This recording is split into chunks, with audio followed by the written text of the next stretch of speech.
Film photography, also known as analog photography, has made a bit of a comeback in the last few years. And when I'm talking about film photography, I'm talking about everything from the disposable cameras and the instant cameras to 35mm film, and of course medium and large format are included in that as well. And with this resurgence, it's come to my attention that a lot of people do not know that film photography is in fact not vegan. The part of film photography that is not vegan is actually the film itself. Film is typically made out of a plastic strip or sheet that's usually nylon or acetate that has a light-sensitive emulsion on one side of it. And in the case of something like an instant style camera, the emulsion is inside of that sheet of photo paper. That emulsion is unfortunately made out of silver halide crystals that are suspended in a gelatin solution. The way that it works is that when you expose it to light, the silver crystals in the solution or on the film actually react chemically with the light, and this creates a latent image on your film that when you go to develop it, the chemical process will reveal your image and create a permanent image on the film. This same thing actually also applies to darkroom prints. So if you've ever had like the paper and you've done it with like an enlarger in a dark room, like maybe in a high school class or in college, this will be like also in a movie when you see people in like a room with a red light like dramatically stringing up prints that they're drawing. That is the darkroom printing process, and those films also all use the same gelatin and silver halide coating, so unfortunately none of those are vegan either.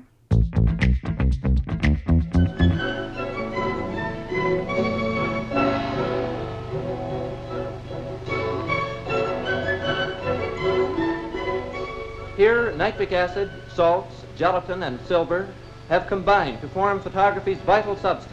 This silver halide gelatin combination has been around since the 1800s and has been the predominant, most popular way to photograph until the invention of digital photography. From what I've been able to tell, the gelatin is important in the filmmaking process because the way that the gelatin will like swell but interact with the silver halide crystals and the chemicals that are used both in making the film and then also developing the film is kind of rare, and they've had trouble replicating it.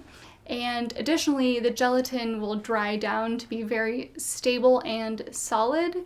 Today, Kodak, Fuji, and Ilford are the three biggest, most popular film producers, and they all still use gelatin in all of their films and all of their photographic papers. On PETA's website, they mentioned that Kodak and Fuji have looked into alternatives, but that they haven't actually found anything to replace gelatin yet. Ilford actually directly addresses vegans on their website in a little FAQ section, very conveniently titled Advice for Vegans, and here's what they say. We use animal gelatin in all of our film and paper products. The gelatin we use is a byproduct of the farming industry and no extra animals are used to make it. Gelatin has unique characteristics which act as a membrane matrix for the silver crystals but also interact with the crystals as they are formed.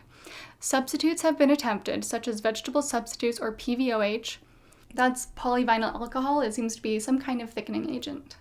However, to date, none perform to the same standard as gelatin. Without gelatin, products would be fragile, slow, and have a short shelf life. Basically, there's no film or light-sensitive photo paper on the market that does not contain gelatin, and therefore it is not vegan. So the main argument that I've seen for film photography being vegan or maybe being neutral is that no extra animals are killed in the making of film photography. And by that, I mean that all the gelatin that they use to create film, which they say is a small amount, it all comes as a byproduct of other industries like the dairy and the meat industries. In case you didn't know, gelatin is a gelatinous substance that comes from boiling the tendons and bones and hooves and cartilage of animals. Gelatin is most commonly used in gummy candies. It's also what's in Jell-O, and a lot of vitamin capsules will have the outside made of gelatin. However, I don't think that something being a byproduct of the meat or dairy industry means that it's okay for vegans to use it.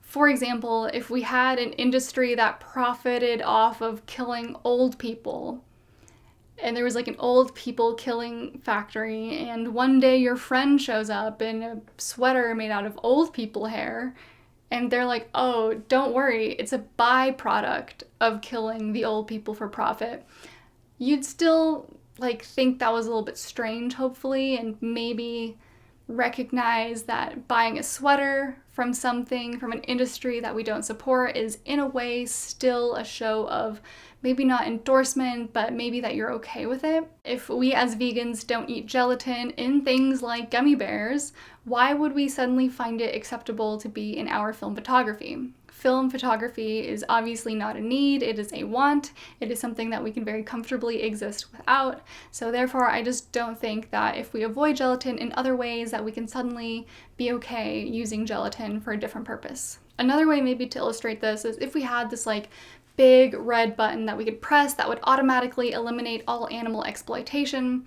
The film industry, like the physical film industry, not like Hollywood, although we'll talk about that in a second, would disappear because it cannot exist without animal exploitation, even if it is not directly causing it. If we somehow manage to stop eating enough meat, like as a society, we just decided that we don't eat meat anymore, and suddenly there is no more gelatin byproduct from these industries, do we really think that like Kodak and Fuji and Ilford are just gonna go quietly and just take a bow and leave the scene? Or do we think it's more likely that they're gonna find a way to get gelatin?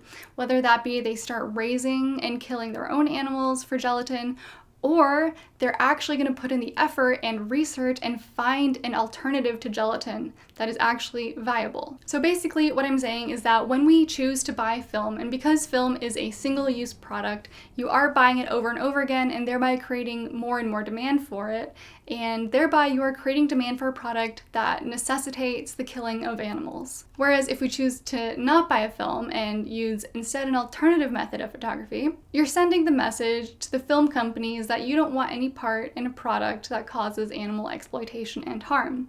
And thereby we might be able to motivate them to spend a little bit extra effort into finding an alternative to animal-based gelatin. Lab-based gelatin, for example. With all these advances in lab-grown meat, I don't see why we couldn't have lab-grown gelatin for our film. Quick note about the film and movie industry. Films and television shows until quite recently were all shot on film, and to this day, a lot of them still choose to shoot with film. Even PETA themselves say that we shouldn't avoid going to movies, and this is largely unavoidable. But maybe if you are a filmmaker, you can choose to use digital instead and maybe shift the perspective from inside the industry a little bit. But yes, just so you know, for example, Succession and Oppenheimer were both shot on film, and it is film that does use gelatin. 15 perf IMAX 70mm is the highest quality imaging format that's ever been devised. Alright, so this brings us to alternatives, and the main alternative is obviously digital photography. This can be anything from your phone to a digital point and shoot to like a DSLR or a mirrorless camera, and there is a huge variety on the market today. And maybe there are some people who say that something like a camera isn't vegan because maybe internally some kind of animal glue was used. And so to that I say that the secondhand camera market is so significant. If you buy your camera secondhand and you use it for many years, I think that this is a viable alternative that is ethical. I'm not going to sit here and try and tell you that digital photography is the same as film photography, because I personally shot film for a long time and I loved it, and I have yet to find something that scratches the itch in exactly the same way, but that doesn't mean that I regret my decision to move away from film. For example, I recently bought this Camp Snap camera. It doesn't have a screen on the back, and it was invented for children to take to summer camp so that they'd be able to take pictures without the parents having to pay all that money to have the cameras developed. I will be doing a full review of this once I've had a little bit more time with it, but this is just one example of a digital point and shoot that you can buy that might replace that mystery or the excitement of something like film. I'm also not sponsored by them. Fujifilm actually makes these digital cameras that have built-in film simulations, and they look really great from what I can tell. You can also get comfortable with some editing softwares and learn to edit your pictures to get that film look that you like. I think that the key to finding something to replace film photography in your life is identifying what about film really appealed to you, and then finding a way to apply that to digital. So for example, if for you really enjoyed the mystery of film of not being able to see your photos until you got them developed, You could always do something like turn off the display on a digital camera that has a screen, or you could buy one of the few options on the market that don't have a screen at all, or you can learn to edit your pictures to get that look that you like. So when it comes to alternatives for instant cameras, there actually is kind of a one-to-one substitution, which is very cool, and I didn't know about that before filming this video. That is called Zinc Paper, and that stands for zero ink. So unfortunately, this paper isn't something that you can just like substitute if you already have like an Instax camera.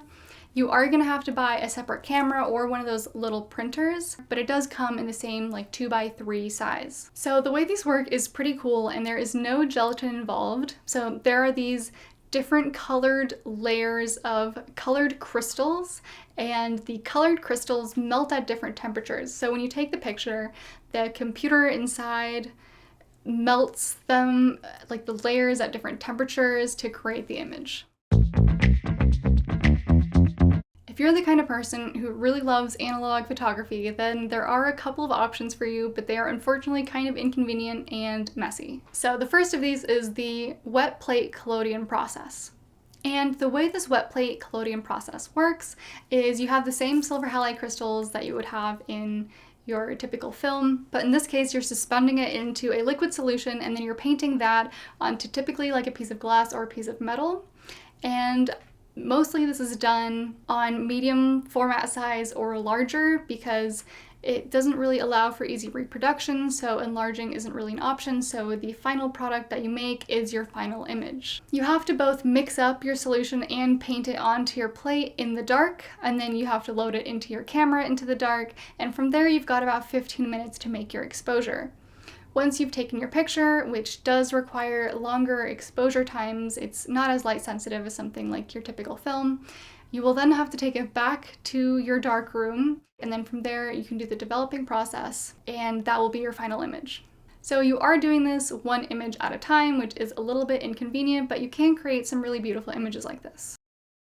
Your second option is something called a cyanotype, and this is another kind of light sensitive emulsion that you can paint onto something like typically a piece of heavy paper like watercolor paper is used, but you can also paint it onto fabric, for example. Once you've painted your solution onto your material, you can take this out into the sun, or you can use another type of light source, and basically you're gonna put something on top of it, and wherever the light doesn't touch will remain white, but wherever the light does touch will turn this really vibrant shade of blue. And this is actually where the word blueprint comes from. This isn't really a great way to make typical photographs, but it is still a fun way to play around with light and image making.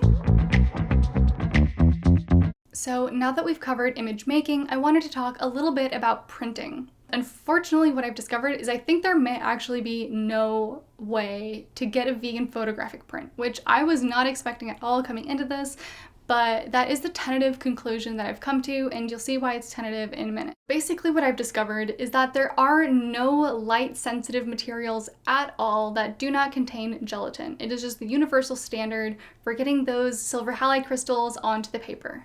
There are two main ways of getting prints of your photos, and the first one is kind of what we just talked about, which is the light-sensitive materials that use the silver halide suspended in the gelatin solution, and then there is the more digital version, which is the inkjet printing method. So when we're talking about ordering like classic prints, we're thinking about things like matte or glossy or 4x6 or 5x7. This type of print is called a chromogenic or a C print. So anytime you've maybe gotten prints that are not instant prints from your drugstore or from Costco, you've ordered them online, that method of printing uses the light-sensitive materials method, so it does have the gelatin coating. This method, as we discussed, is definitely not vegan.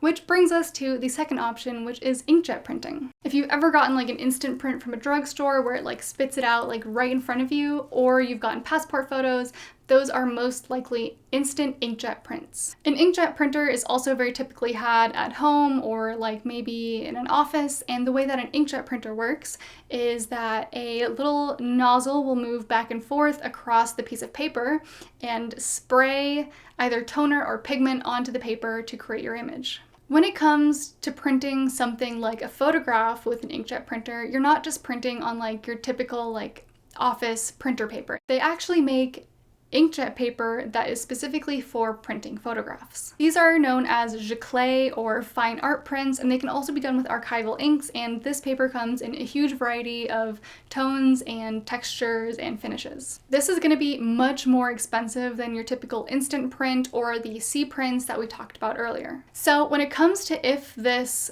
inkjet photo paper is vegan or not, I found a company called Adox, and here's what they say on their website. This page is conveniently titled, "May I Still Use Film If I Am a Vegan?" You will not find any coated product in the entire imaging industry apart from handmade wet collodion plates, which do not contain gelatin. This also includes inkjet papers. I found a similar statement on this weird pro-gelatin website, which I'm not counting as a reliable source, but I do still think it's interesting, and they say, "The gelatin-coated photo paper used to print digital images guarantees that colors stay brilliant and forms sharp."